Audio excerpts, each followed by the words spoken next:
स्वर्गत शशिभूषण दास एमाने एक भिन्न व्यक्तित्व थिले। खंडी गौरांग बोली जनाशुना श्री गौरांग चरण दास आजीवन संग्रामी थिले। चाषी मानक पई लड़ाई करथिले। दलित मजदूर आउ श्रमजीवी मानक पई से सब बेले अंटा भिड़ी छेड़ा होते। मोर पिला बेलू तांको सहित संपर्क, कारण मो बापा विनोद कानूनगो और बो शशिबाला कानूनगो तांकर परिवार लोक। से आमर बड़ बापा भली होंती।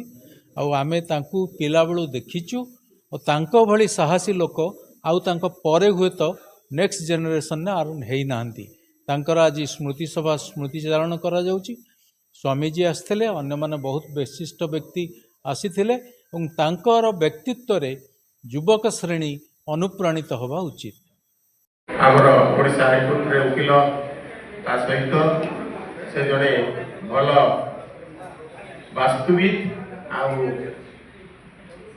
ज्योतिषाचार्य आउ दुई पद शुणा ये कार्यक्रम ठीक 8टारे सर। धन्यवाद भाई। जय जगन्नाथ। गणापुर निवासाय नित्याय परमात्मने बलभद्र सुभद्रा भाई जगन्नाथाय ते नमः। जगन्नाथाय ते नमः। जगन्नाथाय ते आज आम गहन रे परम पूज्य स्वामीजी को कोटि नमस्कार एवं आमर जे थिले मुख्य अतिथि निरंजन बाबू से नाहंती तांको मध्ये मोर स्वामीजी मोर भक्तप्रतिम अजय कुमार ज्ञानेन्द्र, प्रोफेसर मिश्र, जगदेव सर, प्रशांत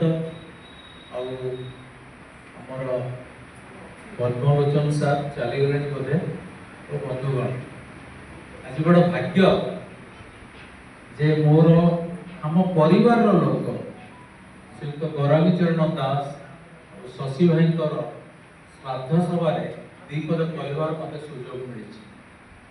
तृतीय श्रेणी पढ़ला बेले बापा संगे आमे जाऊथिलु राणीहाट से टीण घर कथा जहाँ कहुची से गौरांग बड़ापा को देखा करी न खाई कहीं आसती घर। शशि भाई भी सेमती स्नेही। गौरांग चरण दास गुण जेते कहले भी सरबनी, कारण सी जो समय विरक्त